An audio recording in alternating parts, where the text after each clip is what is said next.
اصول کو توڑیں گے۔ جناب کسی شیعہ مذہب میں یہ طاقت ہی نہیں ہے کہ وہ یہ بات ثابت کر کے دے کہ مسلمانوں کا اس موجودہ قرآن پر ایمان نہیں ہے۔ کسی شیعہ میں یہ دم نہیں ہے، کیونکہ یہ قرآن مجید ملتا ہی مسلمانوں کے اصول کے تحت ہے، کیونکہ مسلمانوں کا یہ اصول ہے کہ مسلمان دین لیتے ہیں صحابہ اور اہل بیت دونوں سے۔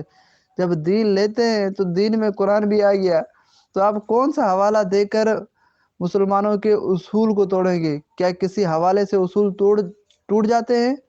اگر حوالوں کی بات ہے تو پھر میں آپ کو بار بار یہ کہہ رہا ہوں کہ آپ کی بہت ساری کتابوں میں لکھا ہوا ہے، شیعہ مذہب کی کتابوں میں لکھا ہوا ہے کہ وَيُحَلِّلُ الرِّجَالُ بَعْضُهُمْ بَعْضًا، کہ شیعہ مذہب میں مرد مرد سے نکاح کر سکتا ہے، شیعہ مذہب میں ماں بہن کے ساتھ یہ کام کرنا، یہ جو متع کرنا جائز ہے، ضرورت کے وقت لف حریر آپ نے خود پڑھا ہوگا۔ شیعہ مذہب میں حضور علیہ السلام کی گستاخی، امی فاطمہ کی حضرت علی کی گستاخی، لکھا ہے کہ حضرت علی اور امی فاطمہ کی دونوں ٹانگوں کو پکڑ کر حضور علیہ السلام نے کام کروایا تھا۔ معاذ اللہ، یہ تمہارا مذہب ہے تو ہم یہ کہہ دیں کہ تمہارا عقیدہ ہے، یہ تمہارا مذہب ہے؟ حوالوں سے دیکھیں کچھ نہیں ہوتا۔ بات جو معتبر ہوتی ہے وہ اصول والی ہوتی ہے جو متکلم کرے، ٹھیک ہے نا؟ اگر آپ یہی بات کر رہے ہیں تو پھر میں تمہارے ہزاروں انبار لگا دوں گا۔ 2000 تو صرف تمہاری وہ روایات ہے جن میں تم نے یہ لکھا ہے کہ یہ جو قرآن مجید کی تحریف پر روایات ہیں، جو روایت یہ کہتی ہیں کہ قرآن مجید تبدیل کیا ہوا ہے، وہ روایات متواتر ہیں جس میں تم نے خود لکھا ہے۔ اگر حوالوں کی بات ہے تو پھر تو تم مر جاؤ گے ظالمو۔ تو جو بات متکلم کر رہا ہے اور جو اصول کے تحت چل رہی ہے اسی پر بات کرو تو بہتر رہے گا، ورنہ تم ایسے تو پھر 1 منٹ میں مسل جاؤ گے۔ لیکن شیعہ مذہب میں کیا طاقت ہے، کیا طاقت نہیں ہے، یہ تو اسی بات سے آپ کو اندازہ ہو گیا ہوگا کہ آپ ہمیں دعوت تک لکھنے نہیں دے رہے، آپ چاہ ہی نہیں رہے کہ ہم وعدہ اپنا وفا کریں، آپ چاہ ہی نہیں رہے کہ ہم ثابت کریں آپ کے مذہبی حقائق کہ آپ کا موجودہ قرآن پر ایمان نہیں ہے۔ آپ اجازت دیں نا سر، ہم تو آپ سے ریکویسٹ کر رہے ہیں، اجازت دیں، ہم شروع کرتے ہیں مناظرہ، پھر دلائل دیتے ہیں آپ کو، دلائل جو آپ کے اعتراضات اٹھتے جائیں گے سب پہ دلائل دیں گے، آپ اعتراض کرنا، سب پہ دلائل ملیں گے آپ کو۔ جناب صرف لکھنے پر زور ہے، وہ حوالہ آپ کیوں نہیں دے رہے؟ جو کل آپ نے وعدہ کیا تھا کہ آپ کو حوالہ دوں گا کہ موجودہ قرآن کو حضرت علی نے جمع کیا ہے، تفاسیر کو، ناسخ اور منسوخ کو، کوئی ایک صحیح روایت غیر معارض بھیج تو دیں، آپ کیوں نہیں بھیج رہے؟ جس طرح کل والی بات سے بھاگ گئے، بہت ساری باتوں سے آپ بھاگ گئے، جس طرح آپ اس سے بھی بھاگ جائیں گے۔ پہلے وہ تو آپ اقرار کریں کہ تمہارے پاس حوالہ نہیں ہے، اور یہ اقرار کریں کہ شیعوں کا موجودہ قرآن پر ایمان نہیں ہے کیونکہ شیعوں کے اصول کے تحت نہیں ملا، کیونکہ شیعوں کا اصول یہ ہے کہ صحابہ کرام سے دین لینا ہی نہیں ہے، اور قرآن مجید سے جمع کرنے والے صحابہ کرام میں جس طرح کہ میں نے حوالہ بھیجا ہے، پہلے اقرار کریں پھر آگے بات چلے گی، ایسے نہیں چلے گی۔ بھائی آپ اجازت ہی نہیں دے رہے نا کہ مناظرہ شروع ہو، مناظرہ شروع ہوگا ہم دلائل دے دیں گے، وعدہ بھی پورا ہو جائے گا، آپ کے اعتراضات بھی ختم ہو جائیں گے، لیکن آپ اجازت ہی نہیں دے رہے نا کہ بھائی مناظرہ شروع ہو۔ آپ اجازت تو دیں مناظرہ شروع ہونے کی، آپ کہیں تو کہ بھائی اپنا دعویٰ رکھو اور دلائل دو۔ جناب جو کل آپ نے وعدہ کیا وہ حوالہ تو پیش کریں، گروپ والے تو دیکھیں، اور یہ جو آپ نے اصول کہا تھا کہ شیعوں کا یہ اصول ہے کہ وہ صحابہ کرام سے دین نہیں لیتے، تو آپ نے اس کا بھی جواب نہیں دیا کہ پھر تم قرآن مجید کن سے لوگے؟ اس کا تو جواب دینا۔ اگر صحابہ کرام کے علاوہ کسی نے جمع کیا تو وہ کہاں پڑھا ہے؟ ہم نے تو تمہاری کتابوں سے یہی پڑھا ہے، جو بھی کتاب تمہاری ملی ہے، کہ وہ جو حضرت علی نے جمع کیا وہ 12واں غار میں لے کر گیا، صحابہ کرام نے پیچھے سے تبدیل کر دیا، نتیجہ یہ نکلا کہ کسی کے پاس کوئی قرآن ہے ہی نہیں، ٹھیک ہے نا؟ نتیجہ یہ نکلا کہ کسی کے پاس کوئی قرآن ہے ہی نہیں، کوئی مسلمان مومن ہے ہی نہیں، کیونکہ قرآن ہوتا تو ایمان و اسلام ہوتا نا، کیونکہ اسلام ایمان قرآن سکھلاتا ہے۔ تو شیعہ مذہب کی باتوں سے نتیجہ نکلتا ہے کہ دنیا کے اندر سب کافر ہیں، کوئی مسلمان نہیں ہے، کیونکہ اصلی قرآن نہیں ہے، صحابہ نے تبدیل کر دیا، اہل بیت نے چھپا لیا، ٹھیک ہے؟ یا تو یہ تمہاری بات مانی جائے یا یہ بات مانی جائے کہ سب دنیا کے اندر مسلمان مومن ہے، کافر صرف ایک وہ ہے جو یہ کہتا ہے کہ صحابہ کرام نے تبدیل کر دیا، اہل بیت نے چھپا لیا۔ کون سی آپ ان میں سے بات تسلیم کرتے ہو؟ جی بالکل، اسی کا جواب دیا ہے، آج 3 گھنٹے سے اسی چیز کی وضاحت بھی کی ہے، ٹھیک ہے نا؟ ایسا تو نہیں ہے کہ وضاحت نہیں کی ہے، وہ تو پھر بات ریپیٹ ہو جائے گی نا، دوبارہ دہراؤں گا تو اب شروع کریں مناظرہ، لکھوں اپنا دعویٰ اور اپنا وعدہ پورا کروں میں وہ دلائل دے کے آپ کو۔ مناظرے کو بھلا سینگ ہوتے ہیں کیا؟ کل سے یہ بات چل رہی ہے، آپ نے وعدہ بھی کیا ہے کہ حوالہ دوں گا دوں گا، ابھی تک آپ نے حوالہ نہیں دیا، ابھی کہہ رہے ہیں کہ مناظرہ شروع کریں گے۔ ذرا آپ حوالہ تو دینا، پھر ہم دوسری بات پر جائیں نا۔ پہلے آپ اس بات کو تو مکمل کریں، آدھے میں کیسے آپ کہہ رہے ہیں کہ ادھر جائیں ادھر جائیں؟ پہلے آپ حوالہ دیں یا اقرار کریں کہ تمہارے پاس یہ حوالہ نہیں ہے کہ موجودہ قرآن کو حضرت علی نے جمع کیا تھا، یہ اقرار کر لیں، اور یہ اقرار کر لیں کہ شیعہ کا موجودہ قرآن پر ایمان نہیں، تو پھر آگے چلیں نا، ایسے کیسے آگے چلیں گے؟ ہاں تو میں نے مناظرے میں حوالہ دینے کا کہا ہے نا، اور اصول بھی یہی ہے، تو میں تو اپنا وعدہ پورا کرنا چاہ رہا ہوں۔ آپ اجازت نہیں دے رہے کہ وہ مناظرہ شروع ہو، آپ اجازت نہیں دے رہے کہ میں دعویٰ رکھوں، تو یہ مسئلہ آ رہا ہے بیچ میں کہ آپ خود نہیں چاہتے کہ میں وعدہ پورا کروں۔ پہلی مرتبہ آپ نے کمپلیٹ اس بات کو نہیں کیا، مکمل نہیں کیا، کہہ رہا ہے کہ دوبارہ دہراؤں گا۔ پہلے تو آپ مکمل کریں، حوالہ تو بھیجیں۔ تو یہی بات ہے نا، آپ کو تو سمجھ نہیں آنی ہے۔ کل بھی 3 گھنٹے سمجھایا، آج بھی 3 گھنٹے سمجھایا، آئندہ بھی 3 گھنٹے سمجھاؤں گا، نہیں سمجھ آئے گی، کیونکہ آپ نے صرف ابھی ذہن بنا رکھا ہے کہ بھاگنا ہے، مناظرہ شروع کرنے سے پہلے بھاگ جانا ہے، دعویٰ لکھنے سے پہلے ہی بھاگ جانا ہے آپ نے، یہ آپ نے ذہن بنا رکھا ہے۔ یہ سارے گروپ والے سن رہے ہیں اور دیکھ رہے ہیں۔ اب ابھی مناظرہ نہیں چل رہا، کوئی اور بات چل رہی ہے ایسے؟ کیسے بے وقوف آدمی ہے تو، اجہل ہے بالکل۔ ابھی تک آپ کو بات سمجھ میں نہیں ہے کہ یہ مناظرہ چل رہا ہے، اور دوسری بات آپ نے پھر کل وعدہ کیسے کیا تھا میں آپ کو حوالہ دوں گا، ابھی تک آپ حوالہ نہیں دے رہے۔ حوالہ تو پیش کریں کہ موجودہ قرآن کو حضرت علی نے جمع کیا ہے۔ مناظرہ کہاں سے چل رہا ہے؟ ابھی تو دعویٰ ہی نہیں رکھا گیا، ابھی تو جواب دعویٰ نہیں آیا سامنے، اس کے بغیر مناظرہ کہاں سے شروع ہو گیا؟ اسی لیے تو دیا تھا الیاس گھمن کا اصول مناظرہ، وہ پڑھا ہی نہیں۔ پھر کہہ رہا ہوں کہ مناظرہ شروع ہونے سے پہلے بھاگنے کے بہانے بنا رہے ہو، اب اور کچھ نہیں ہے۔ جناب، قرآن مجید کو چوری کر کے بھاگنے والا کوئی اور ہے، وہ بڑا چور کوئی اور ہے۔ الحمدللہ ہم بھاگنے والے نہیں ہیں، ہم ڈٹنے والے ہیں، ٹھیک ہے نا؟ تو ہم سیدھی سی بات کر رہے ہیں، اگر آپ کے پاس حوالہ ہے تو آپ لائیں کہ موجودہ قرآن کو حضرت علی نے جمع کیا ہے، تفاسیر کو اور ناسخ اور منسوخ کو، کوئی صحیح غیر معارض روایت ہے تو بھیج دیں۔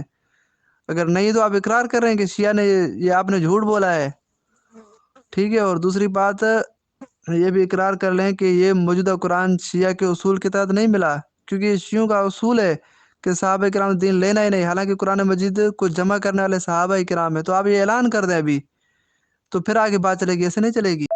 مناظرہ شروع ہی نہیں ہوا، اس وجہ سے کل آپ نے کہا تھا کہ کل حوالہ دوں گا۔ کیسے بے وقوف آدمی ہے! ذرا ہوش میں آ کر بات کرو، سمجھ کر کے بات کرو، یہ کیا چل رہا ہے؟ جو حضور علیہ السلام نے نجران اور عیسائیوں سے مناظرہ کیا تھا، اس میں کیا تھا؟ جو آپ کہہ رہے ہیں ایسے ہی تھا کہ پہلے مدعی بنے، پھر مدعا علیہ بنے، پھر ایسے بنے، پھر ویسے بنے؟ وہ تو جب ہم مناظرہ شروع کریں گے تو پتہ چلے گا قرآن جلائے کس نے تھے، کون تھا وہ جلا کے بھاگ گیا، یہ سارے حقائق لائیں گے ہم آپ کے سامنے۔ آپ اس کی چنتا نہ کریں، آپ کو ہر چیز ملے گی، لیکن ابھی تو نہ بھاگیں نا۔ ابھی دعویٰ اور جواب دعویٰ تو کم از کم گروپ کے جتنے بھی لوگ ہیں انہیں پتہ چلنا چاہیے نا کہ بھئی دعویٰ کیا ہے اور جواب دعویٰ کیا ہے۔ بتایا تو ہے، کل بھی بتایا تھا، کل جب آپ بھاگ رہے تھے تو اس وقت بھی آپ کو بتایا تھا کہ بھائی جب مناظرہ شروع ہوگا کل انشاءاللہ ہم آپ کو حوالے دیں گے سارے، وہ بھی لگا دیتے ہیں حوالے، کوئی مسئلہ تھوڑی ہے ہمارے لیے۔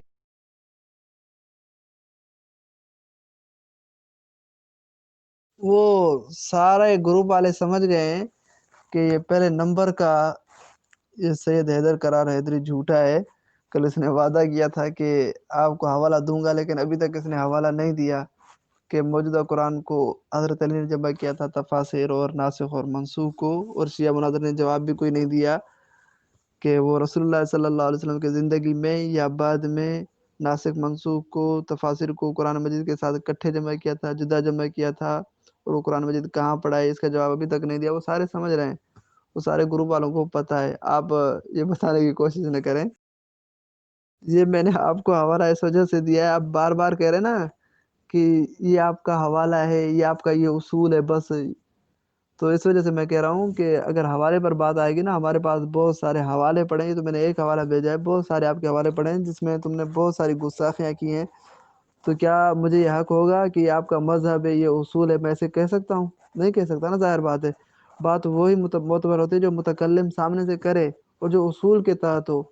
تو ہم مسلمانوں کا جو اصول ہے، نظریہ ہے کہ ہم دین لیتے ہیں صحابہ اور اہل بیت دونوں سے، ٹھیک ہے نا؟ تو ہمیں ہمارے اصول کے تحت قرآن مجید ملا ہے، لیکن تمہیں تمہارے اصول کے تحت نہیں ملا، کیونکہ تم صحابہ کرام سے دین لیتے ہی نہیں۔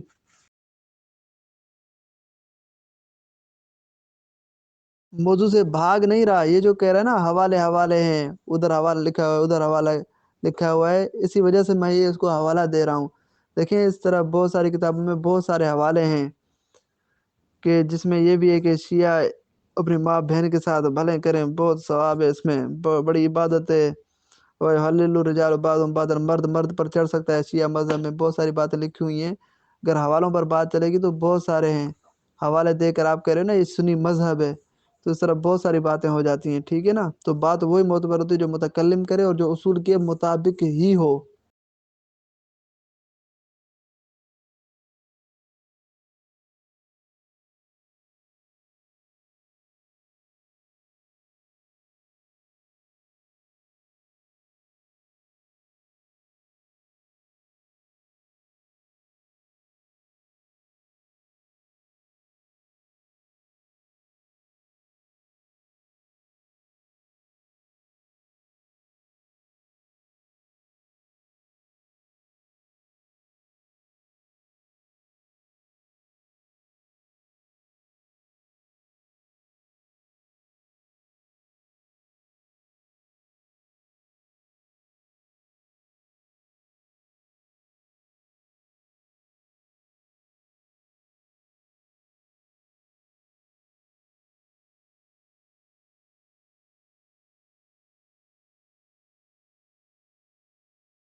دیکھو میرے بھائی، یہ پوسٹر بازی اور اسپیکر بازی کی وجہ سے آپ کو ایڈمن شپ سے مجبوراً ہٹانا پڑا ہے، کیونکہ آپ جو ہے دعوے پر چونکہ گفتگو نہیں کرنا چاہتے تھے، اصول مناظرہ سے آپ بالکل نا آشنا تھے، آپ سے دیوبند مذہب کا دفاع نہیں ہو رہا تھا، اور آپ چاہ بھی نہیں رہے تھے کہ ہم اپنا وعدہ پورا کریں اور آپ کو تمام دلائل جو ہے فراہم کریں، اس لیے آپ نے پوسٹر بازی شروع کی، اور یہی سبب ہے آپ کو ایڈمن شپ سے ہٹا دیا گیا ہے۔ آپ کی حقیقت سامنے آ چکی ہے اور ہم نے آفر کر دی ہے، اہل سنت کا جو بھی عالم ہے وہ ہمارے دعوے پر گفتگو کرنا چاہتا ہے، ہم سے پرسنل میں رابطہ کر لے، ہم سے مراد میں یا پھر عمران بھائی سے رابطہ کر لے، ہم ان سے گفتگو کو ابھی تیار ہیں۔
بسم اللہ الرحمن الرحیم، اللہم صلی علی محمد وعلی محمد وعجل فرجہم۔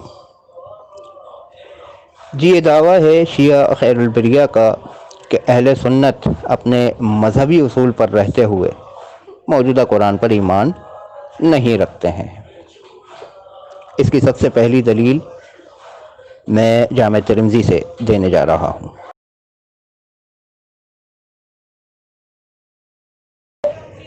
بسم اللہ الرحمن الرحیم۔ یہ جامع ترمذی کی روایت ہے، ابی بن کعب سے روایت ہو رہی ہے کہ رسول اللہ صلی اللہ علیہ وآلہ وسلم نے جبرائیل علیہ السلام سے ملے۔ آپ نے فرمایا جبرائیل میں ایک امی قوم کے پاس نبی بنا کر بھیجا گیا ہوں، یعنی ان پڑھ قوم کے پاس نبی بنا کر بھیجا گیا ہوں۔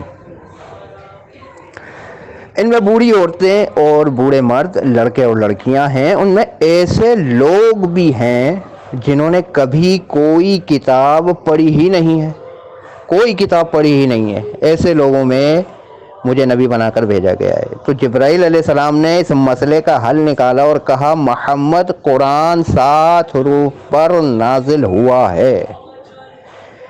اب امام ترمذی جو ہے وہ کہتے ہیں یہ حدیث حسن صحیح ہے، جبکہ اس کی تخریج میں اعلیٰ الشیخ الالبانی حسن صحیح، انہوں نے بھی اس پر حسن صحیح کا حکم لگا رکھا ہے، جبکہ تخریج میں صحیح ہے ابی داؤد میں بھی موجود ہے یہ، اور مسند احمد میں بھی یہ روایت موجود ہے۔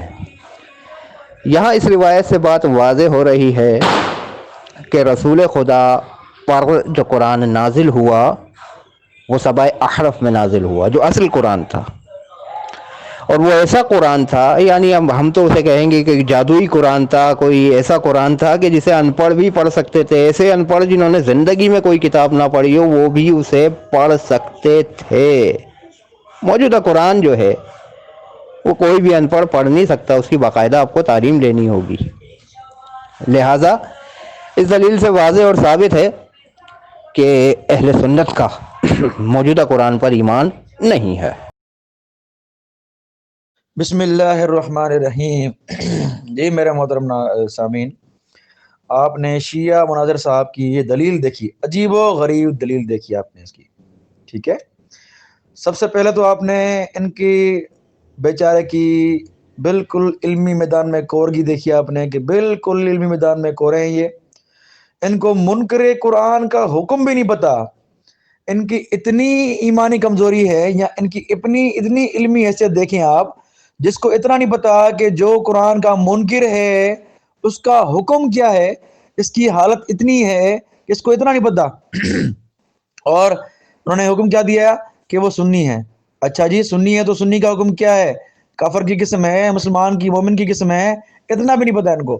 یعنی یہ بیچارے ایمان کی اور احکامات سے دور دور تک ان کو علم ہی نہیں بیچارے کو۔ مجھ سے پوچھیں، میں کہوں کہ منکر قرآن کافر ہے مرتد ہے، مجھ سے پوچھے حکم شیعہ کا کیا ہے؟ حکم شیعہ کا بالکل یہ کافر ہے، مرتد ہیں۔ اور شیعہ سے مراد 300 ہجری پہلے کے شیعہ نہیں ہے جو آپ نے سوال کر دیا کہ صحابہ وغیرہ وغیرہ۔ یہ آپ کسی پڑھے لکھے شیعہ سے پوچھ لیں کہ آج کل شیعہ کی تعریف کیا ہے، آج کل شیعہ کی تعریف اہل سنت کے نزدیک کیا ہے، ٹھیک ہے۔ تو بات واضح ہے، ان کو حکم نہیں پتا کہ منکر قرآن ان کے نزدیک کافر ہے یا نہیں ہے۔ ان کے نزدیک یعنی عیسائی جو منکر قرآن ہے وہ ان کے نزدیک کافر نہیں ہے، ان کے نزدیک یہودی جو منکر قرآن ہے وہ ان کے نزدیک کافر نہیں ہے۔ تو یہ تو ان کی علمی حالت ہے، اور آگے اہل سنت پہ اعتراض کرنے کے لیے۔ اب ان کی دلیل کا توڑ دیکھیں ذرا آگے آپ۔ اچھا دلیل کیا دی انہوں نے کہ وہ قرآن جو نازل ہوا تھا وہ اس کو ان پڑھ بھی پڑھ سکتے تھے، لیکن آج موجودہ قرآن جو ہے اس کو ان پڑھ نہیں پڑھ سکتا، تو گویا یہ تحریف قرآن ہے۔ آپ سمجھ سکتے ہیں کہ ان کی دلیل کی کتنی اوقات ہی نہیں ہے کہ یہ قرآن پر ایمان نہ لانے کی دلیل بنے۔ دور دور تک اس کا کوئی ایمان ہے قرآن سے کوئی تعلق ہی نہیں ہے کہ وہ قرآن نازل ہوا تھا جس پہ کوئی ان پڑھ پڑھ سکتا تھا، لیکن آج کا قرآن ہے کہ ان پڑھ نہیں پڑھ سکتا۔ یہ ان کی دلیل بن رہی ہے تحریف قرآن پر، کہ اہل سنت ایمان پر، قرآن پر ایمان نہیں رکھتے۔ اس طرح کے جاہل بھی علمی میدان میں آگے مناظر بن کے مناظرہ کر رہے ہیں، ٹھیک ہے۔ تو اب دیکھیں اس کو اتنا نہیں پتا کہ آج کے دور میں جاہل بھی قرآن پڑھ سکتے ہیں۔ کسی رکشہ والے کو، ان پڑھ کو، سبزی والے کو پکڑ کے دیکھ لو، اس سے پوچھ لو کل ہوا سنا مجھے، تو آپ کو پورا کل ہوا سنائے گا۔ میں آپ کو بتاؤں، ہندو میرے پاس ساتھ پڑھتے تھے یونیورسٹی میں، وہ ہندو اس کو پورا کل ہولا یاد ہے، اس کو پڑھے بغیر سن سن کر کل ہولا پوری مکمل یاد ہو گئی ہے، اور یہ کہتا ہے کہ ان پڑھ قرآن نہیں پڑھ سکتا۔ اس سے پوچھیں کہ وہ ہندو جس کو پوری کل ہولا آتی ہے، وہ کون سی مسجد میں گیا پڑھنے کے لیے، وہ کون سے مدرسے میں گیا پڑھنے کے لیے؟ اس کو اتنا بھی نہیں پتا، یہ اس کو ایمان قرآن کے ایمان منکر ہونے کی دلیل بنا رہا ہے۔ اچھا میں سوال کرتا ہوں اس سے، جو ہندو کل ہولا پڑھنے جانتا ہو، کیا آپ اس کو قرآن پر ایمان رکھنے والا مانتے ہیں؟ جس ہندو کو قرآن پڑھنا آتا ہو، جس عیسائی کو قرآن پڑھنا آتا ہو، کیا آپ کے نزدیک وہ قرآن پر ایمان رکھتا ہے؟ کیونکہ آپ کے نزدیک قرآن پر ایمان کا معیار کیا ہے؟ کہ اس کو قرآن پڑھنا آتا ہو۔ ٹھیک ہے، تو یہ سوالات ان کی طرح جواب دو مجھے آپ۔ بسم اللہ الرحمن الرحیم۔ جی سامعین، ملاحظہ فرمائیں کہ میرے مخالف دیوبندی مناظر جناب معاویہ صاحب اتنی لا علمی کی بات کر رہے ہیں، اتنے علم سے کورے ہیں کہ سنن ترمذی کی حدیث کو کہہ رہے ہیں، حکم لگا رہے ہیں سنن ترمذی کی حدیث پہ۔ جی بسم اللہ الرحمن الرحیم۔ جی سامعین، آپ نے ملاحظہ فرمایا ہمارے مخالف دیوبندی مناظر جناب علی معاویہ صاحب وہ کہہ رہے ہیں کہ سنن ترمذی کی یہ حدیث، سنن ترمذی کی یہ حدیث۔ جی محترم سامعین، آپ نے ملاحظہ فرمایا میرے مخالف دیوبندی مناظر صاحب نے سنن ترمذی کی اس حدیث صحیح کو، حسن صحیح حدیث کو عجیب و غریب کہا ہے، یعنی ان کا حکم ہے اس حدیث پر کہ یہ عجیب و غریب ہے۔ جی یہ حدیث کی کون سی قسم ہے، اب ان کی وضاحت تو یہ خود کریں گے کہ عجیب و غریب جو حدیث ہے وہ کس درجے کی حدیث ہوتی ہے۔ بہرحال انہوں نے کہا کہ میں نے جو دلیل ان کو پیش کی ہے وہ عجیب و غریب ہے۔ دوسری طرف انہوں نے کہا حکم نہیں لگا رہے، تو جناب حکم لگا چکے ہیں آپ کے مطالبے پہ، گو کہ ہمارے موضوع سے تعلق نہیں رکھتا تھا، لیکن ہم نے حکم لگایا کہ بھائی وہ سنی ہیں، اہل سنت والجماعت ہیں۔ پھر یہ آگے بات لے جا رہے تھے تاکہ موضوع سے فرار اختیار کریں، اور ہمیں معلوم ہے کہ ان کا وتیرہ یہی رہا ہے کہ یہ موضوع سے فرار کرتے ہیں، تو یہ آگے موضوع کو لے جانا چاہ رہے تھے کہاں؟ کافر ہیں کہ مومن؟ تو بھائی کیا صرف کافر اور مومن ہی ہیں جن کی کیٹیگری اسلام میں بیان کی گئی ہے؟ جی منافقین کس کیٹیگری میں آتے ہیں؟ جی اور منافقین پر حکم کیا لگتا ہے؟ دیوبند کا کیا فتویٰ ہے موجودہ دور کے منافقین کے؟ یہ ہمیں موجودہ دور کے شیعہ کا بتا رہے ہیں، موجودہ دور کے منافقین پہ کیا حکم لگ رہا ہے؟ ان کے بڑے تو یہ لکھ گئے ہیں کہ منافق تو ہے ہی نہیں کوئی موجودہ دور میں، یہ زمانہ رسالت سے مشروط تھے۔ بہرحال آگے چلیں، شیعہ کہتے ہیں کہ یہ شیعوں پہ فتویٰ لگا رہے ہیں کہ شیعہ جو ہیں یہ ہیں، اور شیعہ جو 300 ہجری کے بعد والے ہیں بھائی، ان سے پہلے والے شیعہ ہی نہیں ہیں۔ یہ عجب ان کی منطق ہے۔ بہرحال یہ ان کی علمی حیثیت تھی، اس آڈیو میں انہوں نے کوئی بات نہیں کی میری دلیل پر۔ اب اس آڈیو میں انہوں نے سنن ترمذی کی اس حدیث پر تھوڑی سی جرت کی، اور ان کی اب عقل پر ماتم ہی کیا جا سکتا ہے۔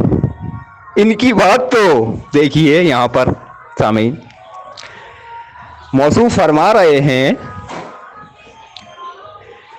کہ تحریف قرآن سے اس کا کوئی ربط نہیں ہے، تحریف قرآن۔ ارے میرے بھائی، تحریف قرآن تو موضوع ہی نہیں ہے۔ یہ جہالت آپ نے کہاں سے اخذ کی کہ ہمارا دعویٰ تو موجودہ قرآن پر ایمان کا نہیں ہے، یہ کہہ رہے ہیں تحریف قرآن؟ تحریف قرآن تو موضوع ہی نہیں ہے، تحریف قرآن کا لفظ تو میں نے استعمال ہی نہیں کیا اپنے دعوے میں، نہ ہی اپنی دلیل میں، اور نہ ہی اپنی دلیل کی وضاحت میں، تو یہ تحریف قرآن کی طرف جانے کی ان کو ضرورت کیوں پڑی ہے؟ یہ ان کی وضاحت ان پر لازم آ گئی ہے۔ آگے موصوف نے فرمایا کہ ان کے ہندو دوست بھی ہیں جو ان کے ساتھ یونیورسٹی میں پڑھتے تھے، پوری کل واللہ انہیں جو ہے سنتی تھی۔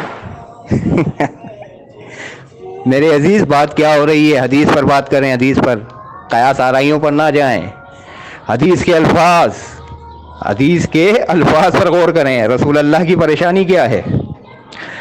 رسول اللہ کی پریشانی یہ ہے کہ وہ ایک ان پڑھ قوم پر جو ہیں مبعوث کیے گئے ہیں. یہ پریشانی ہے. اس پریشانی کا حل جبرائیل امین بیان کر رہے ہیں کہ قرآن تو سبع احرف میں نازل ہوا ہے. سمجھ آ رہی ہے بات؟ رسول خدا کیا کہہ رہے ہیں کہ ان کی قوم میں ایسے لوگ بھی ہیں جنہوں نے زندگی میں کوئی کتاب نہیں پڑھی ہے. تو رسول اللہ کو پریشان ہونے کی کیا ضرورت تھی اس بات پر؟ یہ تو پریشانی کے سبب ہی نہیں بنتی. اگر یہی معنی ہوتے جو یہ بیان کر رہے ہیں دیوبندی مناظر صاحب کہ وہ تو قل اللہ پوری پڑھ لیتا ہے، ارے بھائی دیکھ کے پڑھنا ہے. یہاں پہ پڑھنے لکھنے کی بات ہو رہی ہے، کتاب پڑھنے کی بات ہو رہی ہے. یہ قل اللہ کی بات کر رہے ہیں میرے بھائی. الحمد سے لے کر والناس تک یہ ہے قرآن. اس کے پڑھنے کی بات ہو رہی ہے. یہ ایک جو ہے سورہ لے کے ٹھیک ہے اسے یاد ہے، اگر کسی ان پڑھ نے اگر اس کی تلاوت کر لی ہے تو اچھی بات ہے، سن کر لی. لیکن پریشانی تو رسول کی یہ نہیں تھی. کیا رسول اللہ کو نہیں پتا تھا کہ یہ کام تو، اور بلکہ زمانہ رسالت میں تو تحریر سے زیادہ حفظ پر کام ہوتا تھا. لوگ حفظ کر لیتے تھے، باتیں کہانیاں تک حفظ کر لیتے تھے. تو یہ موصوف کی جہالت ہے، علمی جہالت ہے کہ یہ کتاب پڑھنے لکھنے کی بات کو دوسری طرف گھمانا چاہ رہے ہیں. لہذا سنن ترمذی کی جو حدیث ہے اس پر بات کریں. بسم اللہ الرحمن الرحیم. جی ناظرین، آپ ان کی بوکھلاہٹ دیکھ سکتے ہیں کہ یہ بیچارے کتنے بوکھلا گئے ہیں. کہہ رہے ہیں کہ انہوں نے حدیث کو، ترمذی کی حدیث کو عجیب و غریب کہہ دیا. آپ ذرا میری وائس سنیں کہ میں نے کہیں بھی نہیں کہا کہ حدیث عجیب و غریب ہے، کہیں بھی نہیں کہا کہ حدیث عجیب و غریب ہے. لیکن یہ بیچارے اپنے ہوش میں نہیں ہے، کیونکہ پتہ ہے کہ مجھے اٹھا کے پڑکے گا. جس طرح دھوبی جو ہے نا وہ کپڑے کو اٹھا کے پڑکتا ہے نا، تو اس کو پتہ ہے کہ مجھے دھونے والا ہے ٹھیک ٹھاک سے. اسی لیے بیچارے کا دماغ بھی آؤٹ ہو چکا ہے، اسی لیے کچھ کا کچھ بول رہا ہے. ٹھیک ہے، میں نے کہا کہ ان کی دلیل عجیب و غریب ہے. اب دلیل کیا بنائی انہوں نے؟ یہی نا کہ جو قرآن نہیں، قرآن پہلے تھا اس کو نبی نے فرمایا کہ جاہل پڑھ سکتے ہیں، لیکن آج کا قرآن جاہل نہیں پڑھ سکتا. یہ دلیل ہے اس کی، دلیل یہ تھی اس کی. ٹھیک ہے، دلیل اس کو بنایا اس نے، تو اس کو پتہ نہیں بیچارے کو، ایسے ہی ٹرنے کر رہا ہے بیچارہ. پھر کہہ رہا کہ حکم لگایا ہے. اچھا بھائی کیا حکم لگایا ہے؟ اہل سنت سنی ہے. تو میں نے کہا کہ بھائی وہ سنی کافر ہے مومن ہے. انہوں نے کہا بھائی صرف یہ حکم ہے کہ منافق حکم نہیں ہے. تو چلو منافق حکم مانو، ہمارے نزدیک کافر منافق ایک ہی بات ہے. ٹھیک ہے، لیکن ان کے نزدیک کوئی تقسیم منافق کی تیسری تقسیم ہے کوئی، تو وہی بتاؤ کہ اہل سنت منافق ہیں، صاف صاف بول دو. وہ بھی نہیں بتایا اس نے. یعنی ابھی تک بیچارہ شش و پنج میں ہے کہ میں کیا کروں، کیا حکم لگاؤں. منافق ہے تو بولو منافق کیا ہوتا ہے. ہم تو کہتے ہیں منافق کافر ہی ہوتا ہے، کیونکہ وہ دل سے ایمان نہیں لاتا، اور دل سے ایمان لانا شرط ہے ہمارے نزدیک. اگر تمہارے نزدیک منافق جو ہے وہ منافق مسلمان ہے تو صاف صاف بولو کہ منافق مسلمان ہے. صاف صاف بولو. یا منافق کوئی تیسری کیٹیگری ہے، یا یہ بتاؤ منافق کافر بھی نہیں ہے، مسلمان بھی نہیں ہے، تیسری کیٹیگری ہے. جو بھی ہے وہ بتاؤ. لیکن تم بہت الجھے ہوئے ہو، بہت پریشان ہو تم. جی ناظرین، آپ نے اس کی وائس سن لی. یہ کہہ رہا ہے کہ اس نے کہا کہ تحریف قرآن کا لفظ بولا علی معاویہ نے، اور تحریف قرآن موضوع نہیں ہے. اب دیکھیں انہوں نے ایک لفظ پکڑ لیا. باقی جو آگے میری بات تھی کہ یہ دلیل ایمان بالقرآن پر موضوع دلیل بن ہی نہیں سکتی، ایمان بالقرآن کے قائل ہونے یا نہ ہونے پر. لیکن اس پر اس نے کچھ لفظ نہیں بولا. میں نے ایک لفظ پکڑ لیا، دو لفظ پکڑ لیے، پھر آگے تبصرہ کر دیا، پورے ایک وائس ہی بھیج دی. یہ بیچارہ ٹائم پاس ہے، کچھ نہیں پتا ان کو میں جانتا ہوں. یہ جو ہے وہ صرف ایک دو کتابیں پڑھ کے میدان میں آ جاتے ہیں. ٹائم پاس، سارے ٹائم پاس ہے یہ. ان کا علم سے دور دور تک واسطہ نہیں ہے. پھر کہہ رہا حدیث پہ بولنے کی ہمت کی. بھائی میں تو الحمدللہ حدیث پہ بول ہی نہیں رہا، میں تو بول ہی آپ کی دلیل پر رہا ہوں کہ دلیل کس طرح پکڑی ہے آپ نے جاہلوں والی. ٹھیک ہے، حدیث کا میں انکار ہی نہیں کر رہا، میں حدیث پر بحث ہی نہیں کر رہا. میں آپ کے استدلال پر بات کر رہا ہوں، آپ کے استدلال پر، حدیث پر کوئی بات نہیں کر رہا میں. ٹھیک ہے، ذرا آپ سمجھیں. اپنے سمجھ نہیں آپ میں تو کسی سے پوچھ لیں پرسنل میں. آپ کو لقمے دے رہے ہوں گے وہ، اب ذرا لقمہ لے لیں ان سے. ٹھیک ہے. ہاں جناب، تو ان وائس میں دیکھیں کہ انہوں نے کس طرح پریشانی کا اظہار کیا ہے. سب سے پہلے کریں گے حدیث پر غور کریں کہ رسول اللہ صلی اللہ علیہ وسلم کی پریشانی کیا تھی، کہ ان کی امت میں ان پڑھ بھی ہیں، اور وہ قرآن کس طرح پڑھیں گے. ٹھیک ہے، قرآن پڑھنے کی بات ہو رہی ہے، پڑھنے کی. تو یہ تو ہر عقل مند جانتا ہے کہ الفاظ بندہ تبھی پڑھ سکتا ہے، دیکھ کر پڑھ تبھی سکتا ہے جب اس کو پڑھنا آتا ہو. یہ آپ جو مطلب لے رہے ہیں نا کہ بغیر پڑھے ہی پڑھنا آ جائے، ایسی کوئی لغت دنیا میں نہیں ہے، یہ آپ کی الٹی کھوپڑی ہے جو آپ نے الٹی کھوپڑی سے اپنا مطلب لیا ہے، ٹھیک ہے؟ اپنی الٹی کھوپڑی اپنے پاس رکھیں، ٹھیک ہے؟ پڑھنے کی لازمی نہیں کہ پڑھنے سے مراد دیکھ کر اور اس کو پڑھنا آتا بھی ہو، اس سے مراد یہ نہیں ہے، ٹھیک ہے؟ اس سے مراد یہ بھی ہو کہ اس کو یاد ہو گیا وہ پڑھ رہا ہے، اس کو پڑھنا کہیں گے۔ اس کو آپ انکار کریں اس کا کہ جس کو کوئی چیز یاد ہے اگر وہ پڑھتا ہے اس کو بغیر دیکھے، اس کو الف بے بھی نہ آتی ہے، اس کو یہ نہیں پتا کہ یہ الف بے ہے، لیکن پھر بھی کوئی سورت پڑھ رہا ہے تو کیا اس کو پڑھنا کہیں گے نہیں کہیں گے؟ بھلے اس کو الف بے نہ آتی ہو، کچھ نہ آتا ہو، پھر بھی وہ کوئی سورت پڑھ رہا ہے، اس کو پڑھنا کہیں گے نہیں کہیں گے؟ ٹھیک ہے؟ یہی بولیں گے بھی پڑھ رہا ہے تو یہ کیا بات ہوگی کہ نہیں دیکھ کے پڑھنے والا قرآن کا اگر نہیں پڑھ سکتا وہ قرآن کا منکر ہے؟ تو اس جیسی جہالتیں آپ کر رہے ہیں، اور جو ہے وہ آگے مناظرے میں ہیں۔ چلے آپ یہ مطلب کہاں سے لے رہے ہیں کہ رسول اللہ صلی اللہ علیہ وسلم نے کہا کہ جو دیکھ کے نہیں پڑھ سکتے، دیکھ کے پڑھے وہ جو ہے وہ یعنی ایسے لوگ بھی ہیں جو دیکھ کے جو ہے وہ نہیں پڑھ سکتے۔ یاد کرنا قرآن، مجھے یہ پتا ہے کہ قرآن کے کتنے قرآن کے قاری ہیں جو دیکھ کے بیچارے ایسے پڑھنے والے ہیں، جو قاری سے مراد دیکھ کے جو ہے وہ پڑھنے والا، قاری سے مراد دیکھ کے پڑھنے والا نہیں، کیونکہ اندھے بیچارے اس کو بھی قاری کہتے ہیں، یعنی قرآن پڑھ رہا ہے تو مجھے پتا ہے کہ اندھے جو ہیں، اندھے ان کو آپ قاری کہتے نہیں کہتے کہ قاری قرآن ہے، اور قاری کس کو بولتے ہیں؟ قرات کرنے والے کو، تو اتنا نہیں پتا آپ کو؟ جی بسم اللہ الرحمن الرحیم، اللہم صلی علی محمد وعلی محمد وعجل فرجہم۔ جی سامعین، آپ نے ملاحظہ فرمایا کہ پہلی